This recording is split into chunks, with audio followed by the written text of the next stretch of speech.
Okay, let us begin again. Good evening to the respected staff members and my dear postgraduate students. Am I audible clearly now? Am I audible? Yes, sir. And Yes, sir. okay, screen is visible. Yes, sir. Okay. Okay, first of all, let us know. I welcome all of you to for today's session on food safety and standards. Why we should know about food safety and standards? What is the need?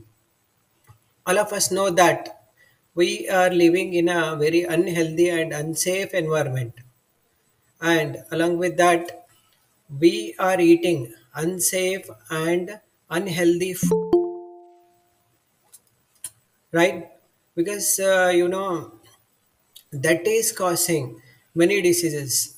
Here the Newton's third law holds very good. What it says, for every action there is a equal and opposite reaction. How it holds good? See, if we eat unhealthy food, here unhealthy food is the action, and what is the reaction?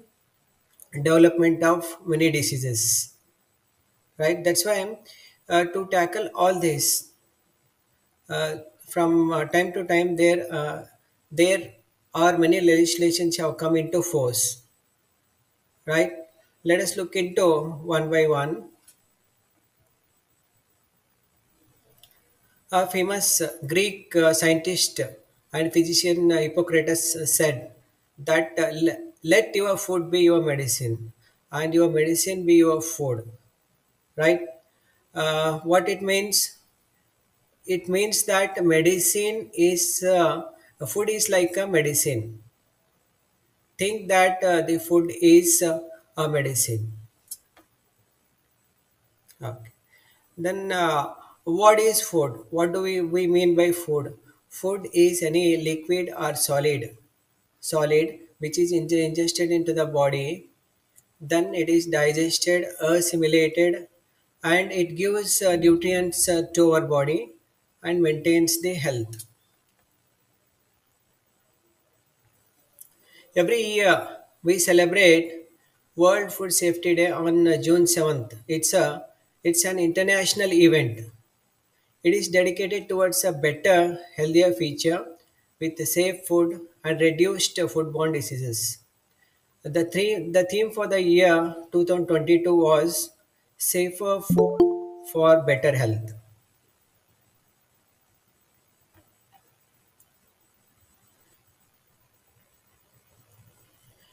Okay, next moving on to the theme of for the year 2021. It says that safe food today is key to healthier nation tomorrow. I'll be talking on this topic with the contents of definition of food safety, burden of foodborne illnesses, history of food safety acts, Food Safety Standards Act 2006, Food Safety and Standards Regulation 2011, other food standard organizations, and SWOT analysis. Then, what is food safety? The World Health Organization has defined food safety as all conditions and measures that are necessary during the production, processing, storage, distribution, and preparation of food to ensure that it is safe, sound, wholesome, and fit for human consumption. This Alma Ata declaration said that this food safety is a most important and essential component of primary health care. Look at this image uh, for the year 2015, for that is for World Health Day. The theme was for, from farm to plate, make food safe. First of all, we have to think that how safe is our food. See, the nowadays the food is not at all safe for consumption because it is contaminated with viruses, harmful bacteria, parasites, and chemicals. Because of this, there means we can say more than 200 diseases. For that, we need to take care from the production, that is from the farm up to the plate. Look at here in this image. In the first image, we can see food processing. That is the production place. The contamination may takes starts from this food production itself. Then at the packaging level, and at the point of sale, and at the point of preparation, and at the level of consumption. How much is the burden of foodborne illness? Unsafe food causes diseases ranging from diarrheal diseases up to the cancers. Then which are the diarrheal diseases? The diarrheal diseases includes diarrhea, dysentery, typhoid, as well as hepatitis A. And the cancers because of unsafe food or unhealthy food, take for example cancer stomach. Because of consumption of unsafe food, there is a loss of 33 million healthy life years, that is DALYs. Children under the age of 5 years carry 40% of the foodborne disease burden. And let us look into the history of food safety in India. From time to time, the legislations came into force, starting from the independence year itself, that is 1947. In the year 1947, the act came as Vegetable Oil Products Order. Then next, other legislations are Prevention of Food Adulteration Act 1954, Essential Commodities Act 1955, the Fruits Product Order 1955, the Edible Oils Packaging Order 1967, the Meat Food Products Order 1974, the Milk and Milk Product Order 1992. All of you are well aware about Prevention of Food Adulteration Act 1954. I will not go in detail about this. Let us look into this. What all it contains? That it contains a definition of an food adulterant, establishment of a central food laboratory, establishment of the Central Food Committee, guidelines were set up for import of food, manufacture of few food items, and food analysis. The posts of food inspectors and analysts were opened. Manufacturers, dealers, and distributors had to give warranty for their food item. Then penalties for various violations were also described. You are well aware about that. That is penalty of 1,000 rupees and 6 months. If it's grievous, life imprisonment may be uh, given with 5,000 fine. What are the issues with existing regulatory regime?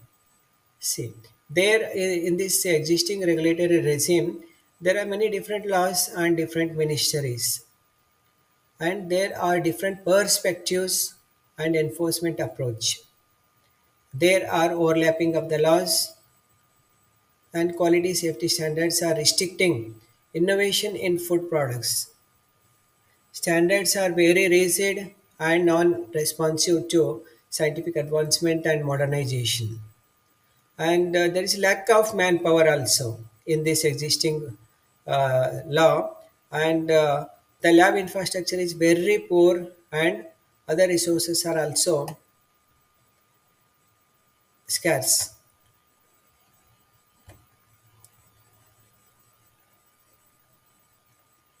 Okay, what was the need for new law? Why we wanted a new law? The need for removal of multiple regulations, as we could see many legislations, and there was a need for harmonizing with international law, framing regulatory requirements based on science and risk analysis was needed, and facilitating trade without compromising consumer safety and bringing innovation in foods. Okay. And now let us look into the differences between Prevention of Food Adulteration Act 1954 and FSSA 2006. In PFA, in PFA, I think some are joining in between mostly. Are they able to join themselves or I have to admit them? Yeah. You will have to accept, sir. Okay.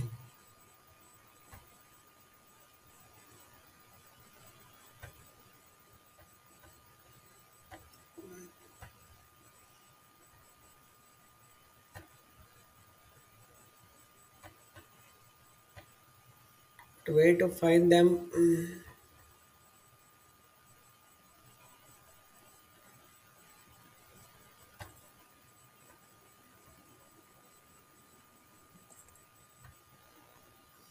Okay, let us look into the differences between PFA, Prevention of Food Adulteration Act 1954, and the FSSA 2006. In PFA, there are multiple authorities, and whereas in FSSA, there is a single authority. This PFA deals with adulteration, whereas this FSS deals with the food safety. Here in PFA, there is an inspection and control of food item, whereas in FSSA, monitoring and surveillance takes place. In PFA, all manufacturing units comes under local authorities, whereas in FSS, big manufacturing units comes under Central Licensing Authority, that is FSSAI. In PFA, there is insufficient personnel, whereas in FSS, full-time food safety officers and designated officers are there. In PFA, there are no provisions for improvement of notices, whereas in FSS, we can find provision of improvement notices. In PFA, a good manufacturing practice and good hygienic practices are not mandated, whereas it is mandatory in FSS. In PFA, there is a direct prosecution by the court, whereas in FSS, there will be graded fine for offences through food safety tribunals. In PFA, there is no import regulation, whereas in FSS, special import regulation is there. Now, coming to the legislation of the present one, that is Food Standards and Safety Act 2006. As I said earlier, there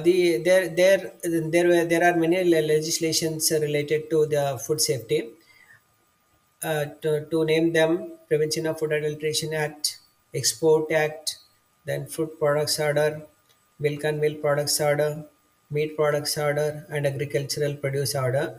Later on, as there were many legislations later on, all these were included in FSS Act 2006.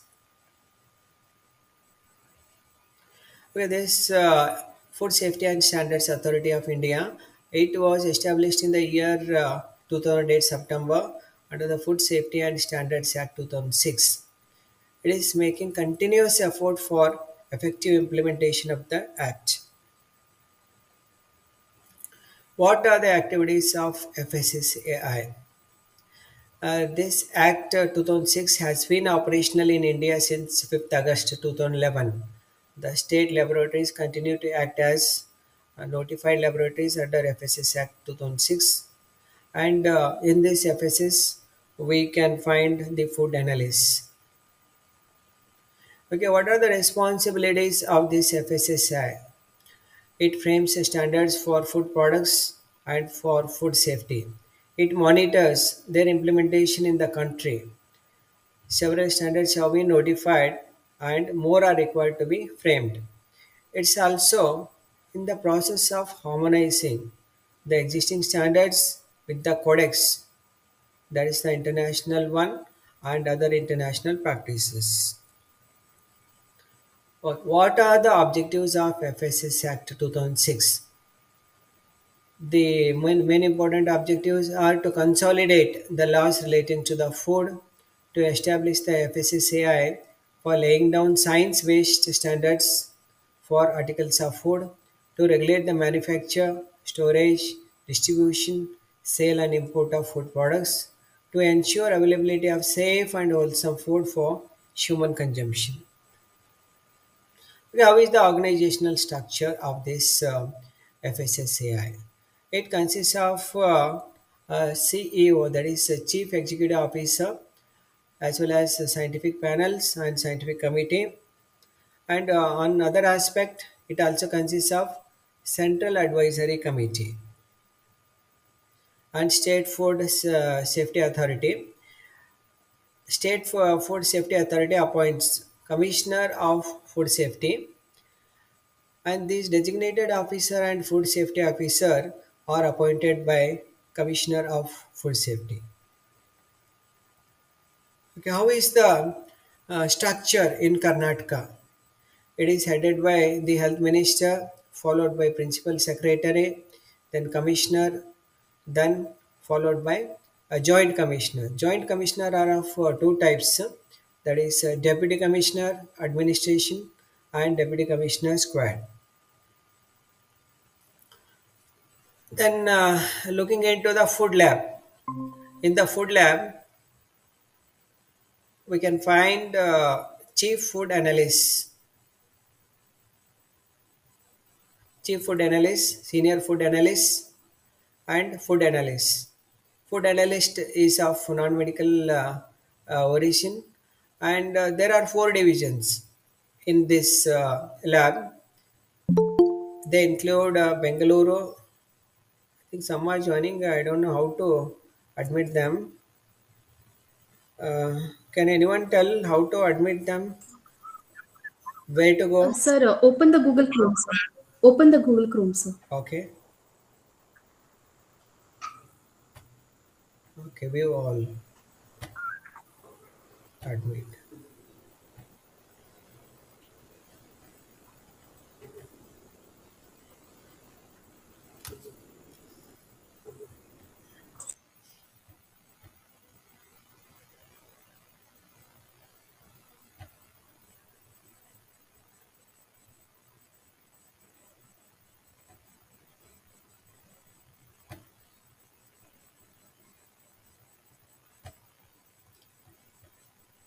Okay, the food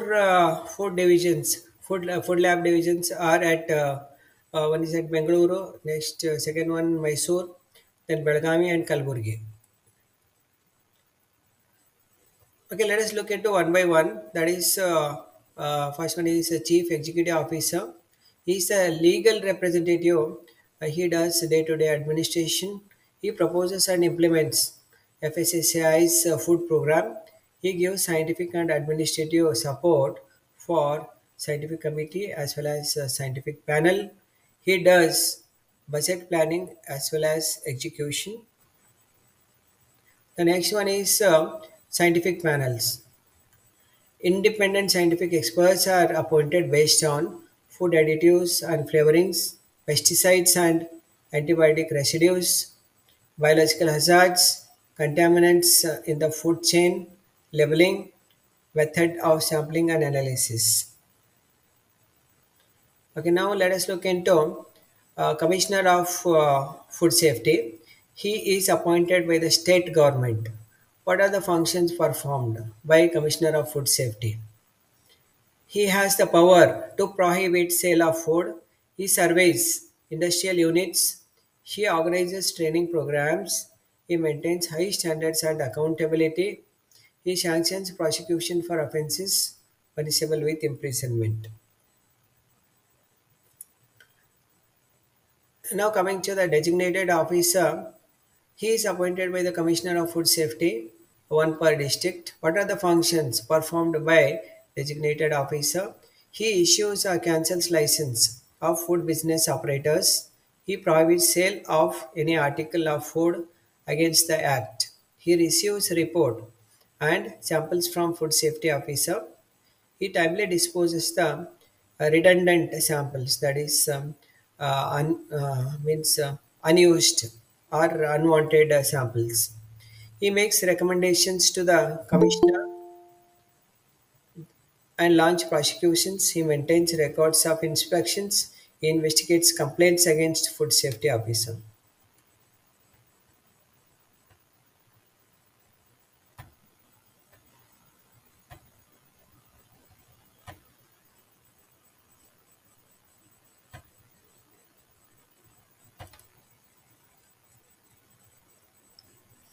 Okay, food safety officer is also known as food inspector.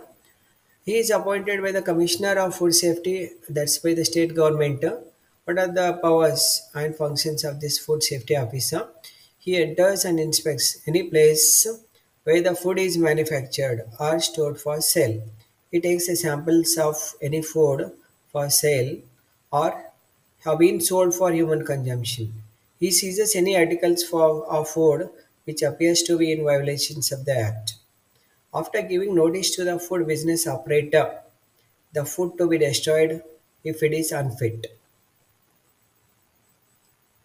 The other functions of food safety officers includes he seizes any adulterant found in possession. He puts penalty for harassment of food business operator and also for false complaint. He inspects all licensed units as frequently. He recommends issue of improvement notices. If there's a chance of improvement, he issues notices. Then he stops and inspects any vehicle suspected to contain any unsafe food. He responds to incidents of food poisoning in his area and sends report to the designated officer. He prepares food safety plans for panchayats as well as municipalities. Okay. Now, looking into the most important aspect, that is food analyst, he is appointed by the Commissioner of Food Safety. The functions of food analyst includes he analyzes the sample sent with the food safety officer. A report should be sent within 14 days to the designated officer and to the one who had purchased the food article. In case of any appeal against the report given, then he has to send the samples to the referral laboratories. Okay, look at this. One sample is to be sent to the analyst, and two samples, two parts, that is two samples are to be sent to the designated officer. And if suppose the operator requests, then he should send one sample to the accredited lab.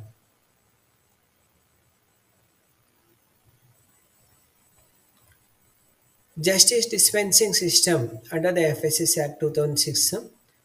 This adjudicating officer, state is appointed by the state government. He notifies the state government notifies adjudicating officer. He imposes penalty for food offences. Central or state government may notify and establish tribunals, and central or state government may constitute special courts for trial of offences relating to grievous injury or death of the consumer. How is the structure of FSSR 2011? There are six parts. The first part is licensing and registering of food businesses. If somebody wants to start a food business, they have to follow all these six parts. The first part is licensing. Who gives license? First of all, the registering authority is through the food safety officer.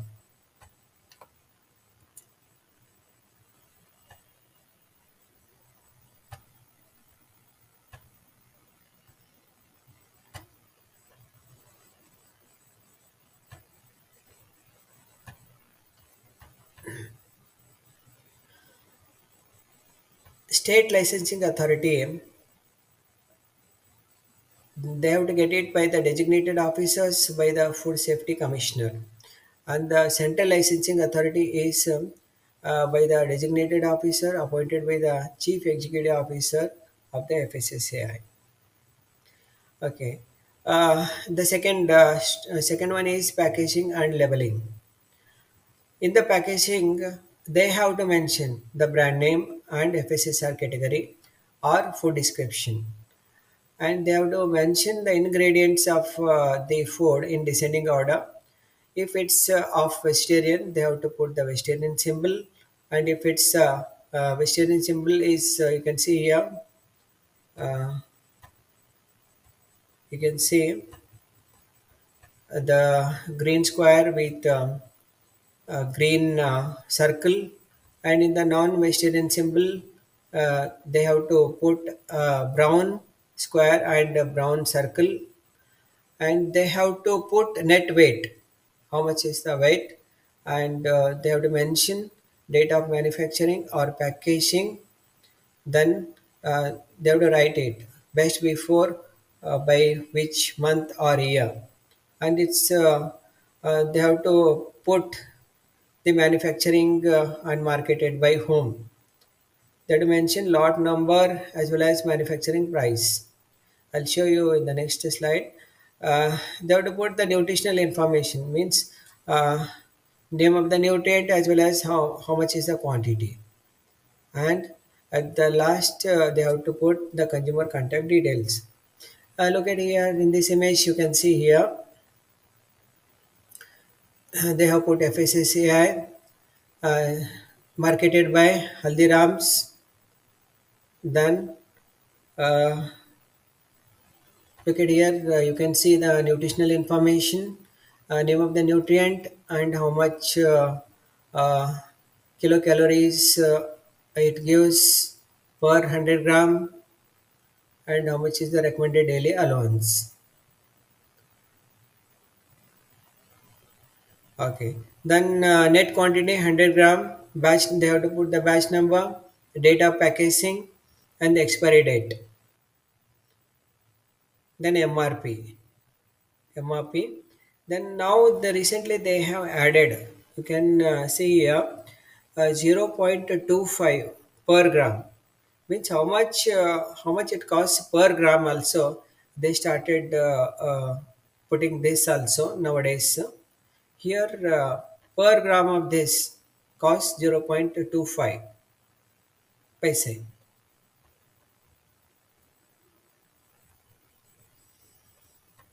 Food product standard and food additives. Take for example this buffalo's milk. They have to put a designation like is it a raw one, pasteurized, boiled, or flavored, or sterilized, and locality served. And they have to mention the uh, how much is the milk fat and the minimum percentage of milk solids. Here you can see milk fat 6 and the minimum percentage of milk solids 9. Similarly for cow's milk, milk fat 3.5 and minimum percentage of milk solids 8.5. Now let us look into rice. It's obtained from paddy as raw or parboiled. It shall be dry, sweet, clean, wholesome, and free from poisonous substances. The moisture content of rice should be 16 or less than 16%. Damaged grains should be less than 5%. Weevilled grains means the grains which are bored by the insects. It should be 10 or less than 10%. Uric acid should be 100 or less than 100 milligram per kg. Aflatoxin should be 30 or less than 30 micrograms per kg. Milling wheat atta, it should be free from any kind of rodent, hair, or excreta. The moisture content of this should be 14 or less than 14. Total ash 2 or less than 2. Gluten, gluten is a protein which is present in the wheat. It should be more than 6 or more than 6. And the alcoholic acidity should be 0.18 or less than that. In the fortified data, they have to mention with what they have fortified. That is by calcium carbonate, iron, thiamine, riboflavin, and niacin. List of additives in bread and biscuits. See, the acidity regulators include sodium fumarate. In the bread and biscuit, it should fulfill the good manufacturing practice. Similarly, for potassium malate and sodium hydroxide, they should fulfill the good manufacturing practice. And for acetic acid, they have mentioned maximum of 2500 ppm for bread.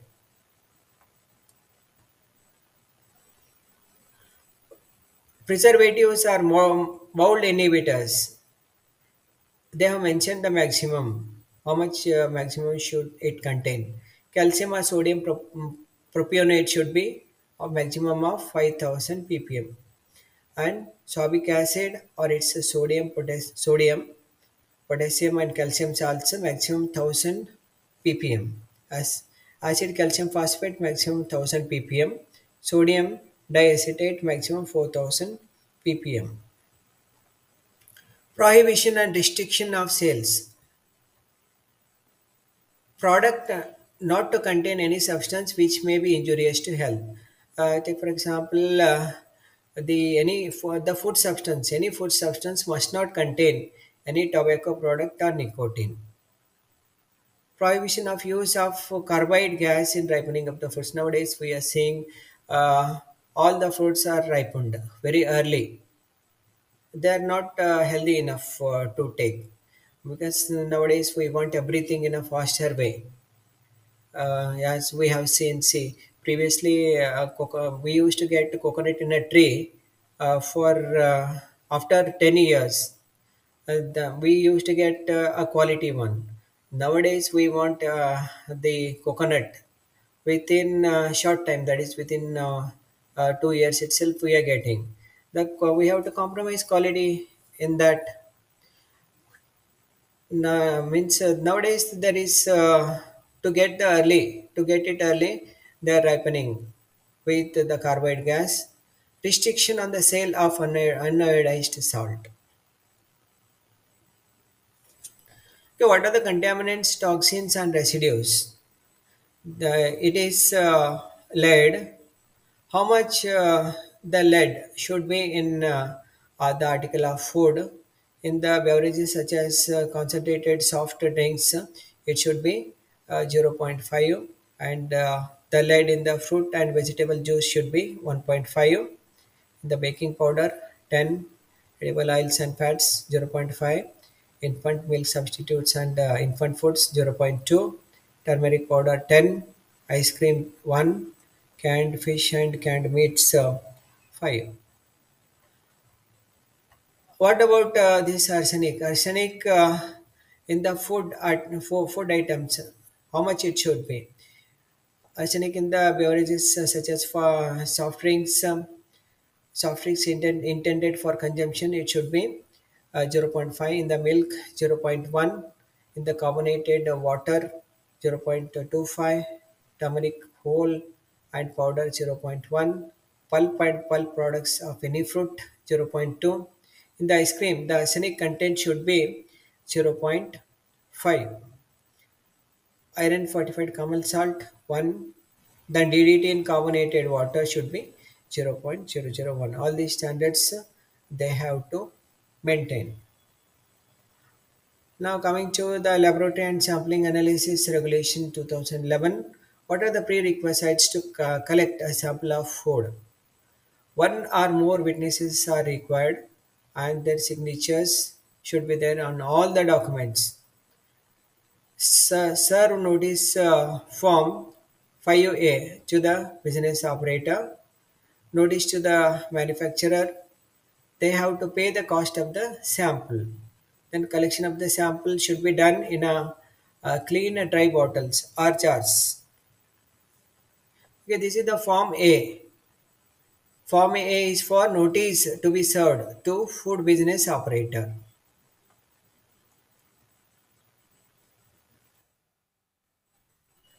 Sampling and analysis, we have to divide the sample into four parts. As I said earlier, one sample should be sent to the food analyst by next working day itself.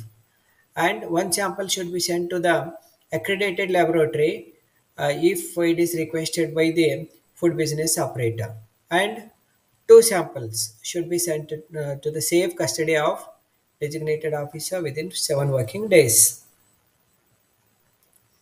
Okay, let us look into where are the locations of these laboratories.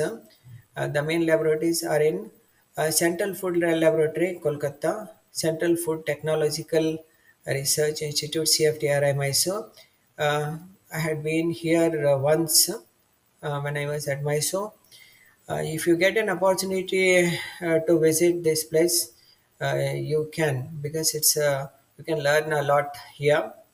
Then the next the labs are present at State Public Health Laboratory Pune, Food Research and Standardization Laboratory Ghaziabad, Food Safety and Analytical Quality Control Laboratory Mysore.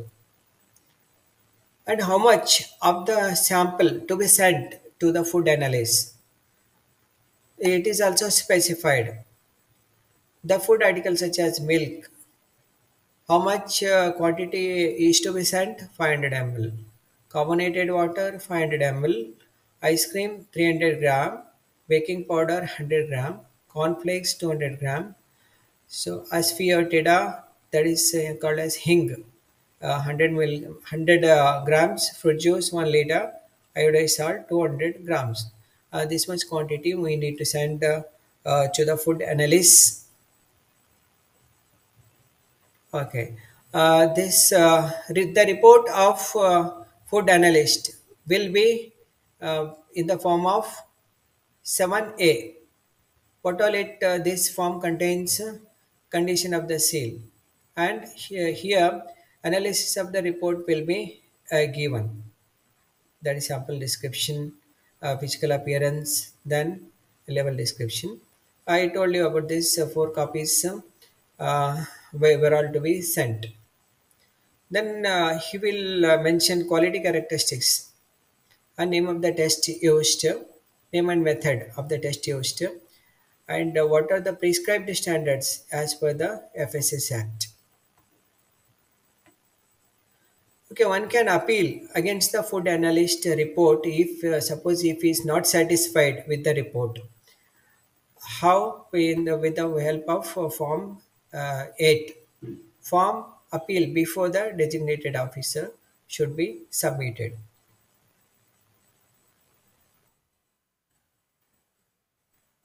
Launch of the prosecution. Food safety officer collects the sample, and analysis will be done by the food analyst. Within 14 days, it should be sent to the designated officer. If it is found as adulterated, then he will put fine. Suppose if the person gets imprisonment, then within 14 days, it goes to the commissioner of the food safety officer. He will decide if it's of less than 3 years, then it goes to ordinary court. If it is more than 3 years, it goes to special court. Then what are the offenses, and how much is the penalty put for each? For unsanitary conditions, a penalty of up to 2 lakhs will be put. For misbranded food, up to 3 lakhs. Substandard food, up to 5 lakhs. Misleading advertisement, up to 10 lakhs. And for adulterant injurious to health, he can put a penalty up to 10 lakhs. Punishment for unsafe food. How much is the punishment with the fine? Without injury, he will get up to 6 months imprisonment and 2 lakhs fine. With non-grievous injury, he will get punishment up to 1 year and 3 lakhs fine. With grievous injury, he gets punishment up to 6 years and 5 lakhs fine. And if the person dies, then the person gets punishment up to 7 years or even lifetime also, and the fine will be put up to 10 lakhs. Food business without license, if the person is running the food business without license, he gets the punishment up to 6 months and 5 lakhs of fine imposement. Now, what about appeal? On payment of the imposed penalty, within 45 days, an appeal can be made to the High Court. The time limit for prosecution is 1 year. The state government can empower Commissioner of Food Safety to reward a person if he helps in identifying an offender.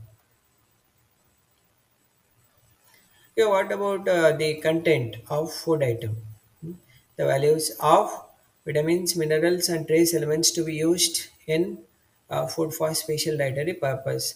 How much they should be in food item? Take for example vitamin A. How much it should be? A minimum of 8.4 per 100 kilojoules and a maximum of 43 per 100 kilojoules. And per 100 kilocalories, a vitamin A should be a minimum of 35 and a maximum of 180. Similarly, there are values for vitamin D, vitamin C, thiamine, riboflavin, vitamin B6, niacin.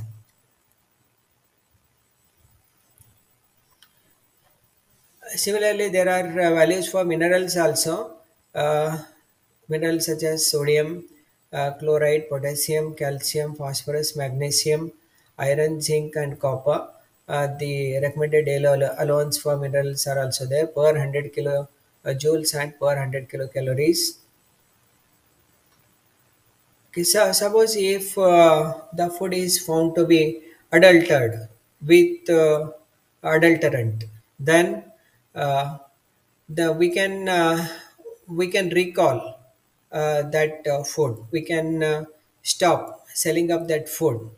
I think you might have heard about this Maggie. It was recalled for some time up to the fulfillment of the standards or norms. What about the import regulations 2017?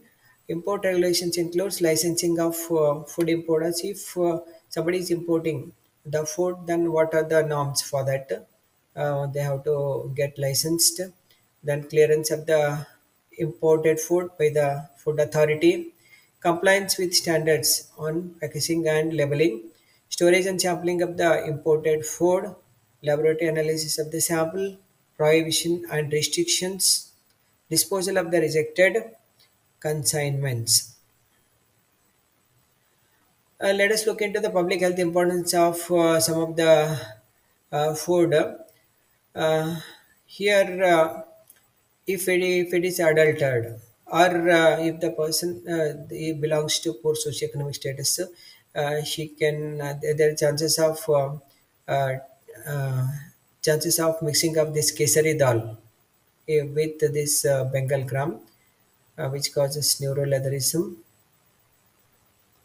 Okay. Improper storage. If the moisture content is more than 16% and if and the temperature is 11 to 37 Celsius, then the chances of aflatoxin, the chances of getting contaminated with aflatoxin for the food items such as wheat, rice, maize, and groundnut. And sometimes what happens, there are chances of accidental mixing of argemone oil with the mustard oil. And in the packaging, the lead can be uh, added in the canned food, which causes chemical poisoning. How? How we can tackle these issues? For adulteration of with the kesari dal, we can ban on mixing or steeping can be done, and improper storage, which produces aflatoxins, licensing can be cancelled, and proper drying can be done. Then, if there is accidental mixing of argemone oil with mustard oil, we have to ban on mixing of the oil, and separation can be done at the picking level itself. and at the packaging they have to follow regulations of packaging. Now that's all about FSSI, and some other legislations are also there. Let us look into briefly into them. Codex Alimentarius Commission in the year 1963, the 16th World Health Assembly approved the establishment of the joint FAO and WHO Food Standard Program. It adopted Codex Alimentarius Commission. India became a member in 1964. The Codex Alimentarius Commission has become the single most important international reference point for development associated with food standards. In 2013, Codex celebrated its 50th anniversary. It sets standards to protect consumer health and ensures fair practices in the food trade. The experts have dedicated themselves to building and refining the Codex system of international food standards. The Codex Alimentarius is a collection of standards, codes of practice guidelines, and recommendations. What are the activities of this codex? The Codex contact point of India is set up at the FSSAI. Uh, for every country, the NCCP, that is Codex Contact Point of India, of every country coordinates with the Codex Secretariat for all the matters related to Codex Alimentarius. There are 26 active Codex committees under Codex Alimentarius Commission. Each committee meets once in a year depending upon its nature and workload. Even they can meet at 1.5 year or 2 years depending upon the nature and workload and requirement. Now coming to the next legislation related to the food, that is ISO 22000. In 2005, the ISO, International Organization for Standardization, stepped in and brought out ISO 22000 to harmonize on the global level food safety management systems. Since ISO 22000 is a generic food safety management standard, it can be used by any organizations directly or indirectly involved in the food chain. What are the other standards? The other standards includes Agamark. You see, you can find the expansion in the name itself, that is AG for agriculture, and mark means marketing. It came into existence in the year 1937. It's the certification, they give certification for agricultural products. You can see the logo here of Agamark. This Agamark, they certify for spices and ghee, for example. They are prescribed by the Directorate of Marketing and Inspection of the Government of India. This gives the assurance of the quality of the foodstuffs. The next legislation is of Indian Standard Institution ISI 1947. It's prescribed by the Bureau of Indian Standards. They give guarantee of good quality of food products. They give sense of security, safety, and it gives sense of security and safety. The acceptance will be very much easier. The Agamark and ISI are not mandatory, but they are of voluntary basis. Now coming to the SWOT analysis, what are the strengths of this FSSI? It has got a single food safety body and it's well organized, and there will be speedy disposal of the cases. It's no need to wait for more time. There is a decentralization of licensing. High standards are set here in lines with the codex, and there are international collaborations. The act covers activities from primary production through up to the distribution to the retail and catering. The other strengths of this includes regulation of food imported in the country. Active and passive surveillance is there. They have got large network of food laboratory in India, as I said mentioned earlier, and a fast track disposal of the cases is there, and harmonization of domestic standards with international food standards is there, and e-governance initiatives has been taken place by FSSAI. What are the weaknesses of this FSSAI? And many of them are not aware about this. Public awareness is less, and focus of food industry is there only in urban areas. It's very less in rural areas.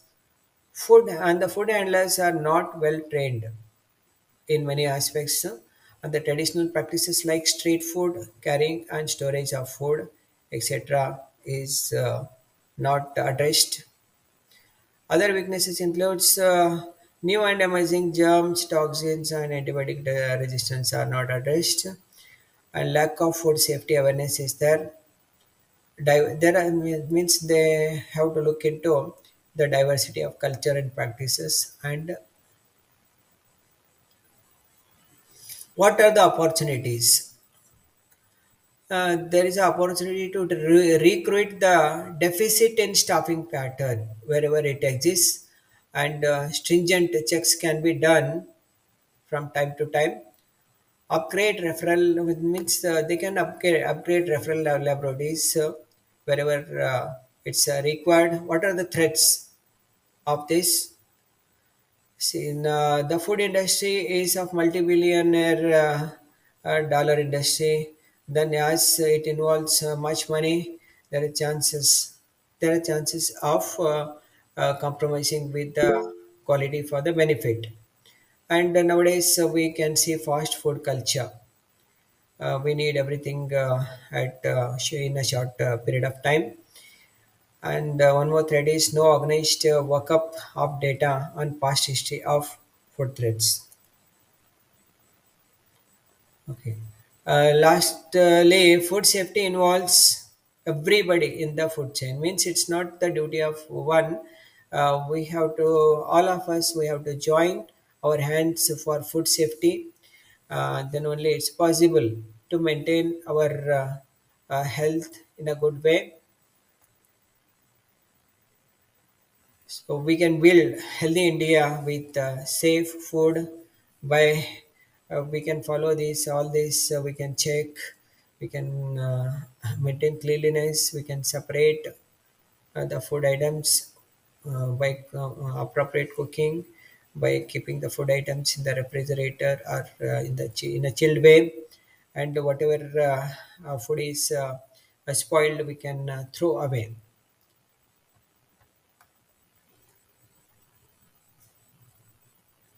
Lastly speaking, so let us create a healthy environment. Let us consume the safe food, and let us maintain the good health of us. In Canada, there is a very good quote or saying that is ಊಟ ಬಲ್ಲವನಿಗೆ ರೋಗವಿಲ್ಲ ಅಂತ. Means the person must know what to eat, when to eat, how much to eat. If he knows this, then the person can maintain the good health.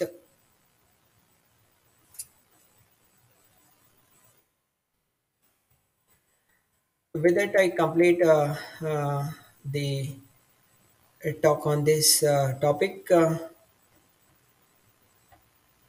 If any doubts are there, or if anyone would like to add something, they are welcome.